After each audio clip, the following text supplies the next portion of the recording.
this is George Gamond, and I wanted to take a few minutes and discuss a topic that I think is really important, something you might want to think about. How do you want to be remembered? Good question. How do you want to be remembered? When you leave this lifetime, how do you want to be remembered? In my work as a medium, I get to sometimes communicate with people who are well known in their human life. And they express a couple different things. First of all, they've reached the end of their life, the end of accomplishments, and it's time to move on. It could be in their 40s, their 50s, their 60s, sometimes even earlier, but generally they've reached a point where they've hit the maximum. And how they want to be remembered is by the body of their work. The songs they've written and the paintings they have done, the books they have written, and some go on for into their 80s. It's still they want to be remembered for the body of work. But it's interesting also that some want to be remembered for the tragedy. Not that tragedy in itself is a beautiful thing. It's not. It's a horrible thing. But they want to be remembered as an example of what not to do. Not to cut a life short because of drug overdose or alcoholism or a reckless lifestyle. So they leave that behind, that memory of don't follow my example. And so when I'm presenting what they have to say from the non-physical life, they kind of express that. Don't follow me. Don't do what I did. If you have a creative process to do it. So I'm not going to get too much into that. I'll leave that subject alone. But I'm thinking about how do you want to be remembered? What do you want to be remembered for? And also, there is no judgments in this. There is no one's better than the other. I was thinking about the great artist, the person who has their paintings or their sculptures in all the museums and all the art galleries, or the teacher who teaches art and inspires young people to become artists, or at least sparks their creative abilities to use in life. There is no greater value.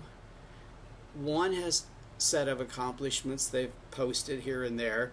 The other one has touched hearts and minds of young people.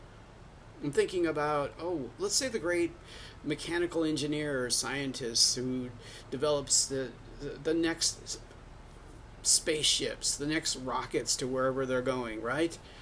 Versus the local mechanic who helps people in his neighborhood, who will sometimes repair cars for needy people without expecting a lot of money, who becomes a real part of the community and use their mechanical ability to benefit people. Is there any greater than the other? Not really. Not really. Both are benefiting society. What about the teacher that helps hundreds of students? But what about the parents who raise the single mother or the single father who raises 3 or 4 children and they go on to college, or they sacrifice so that their children can have an education and they become professionals or they become engaged in society? Is there one greater than the other? Both of them will be remembered for their great works, their hearts, their love. So how do you want to be remembered? Do you want to be remembered as being generous and kind and sharing and loving to others? Do you want to be remembered for your works, what you've accomplished in life? Is there really a difference? No, not really. So what do you want to be remembered for? Think about that. Now, I'm a little bit older, and I'm getting to that, what they call the twilight years, or I don't like to think of myself that way, but I still have a lot to do, a lot to be remembered for. I'm still in a growing process. I still have years that I want to accomplish something. I like doing this. I want to be remembered for maybe inspiring other people to achieve greatness in their lives, to inspire people to love themselves, to rid themselves of the baggage that keeps them from loving themselves and accomplishing greatness in their life. So whatever stage you are in life, young, old, middle-aged, senior citizen, really elderly, you still have much to do. If you're breathing, you still have things to be remembered for. So keep doing it. keep focusing on what can I be remembered for? What's the next thing? What's the next thing I can do that people will remember me for? It's the love I express. It's the generosity I express. It's the gifts I pass on to other people. It's the mentoring I do for other people. All of those things.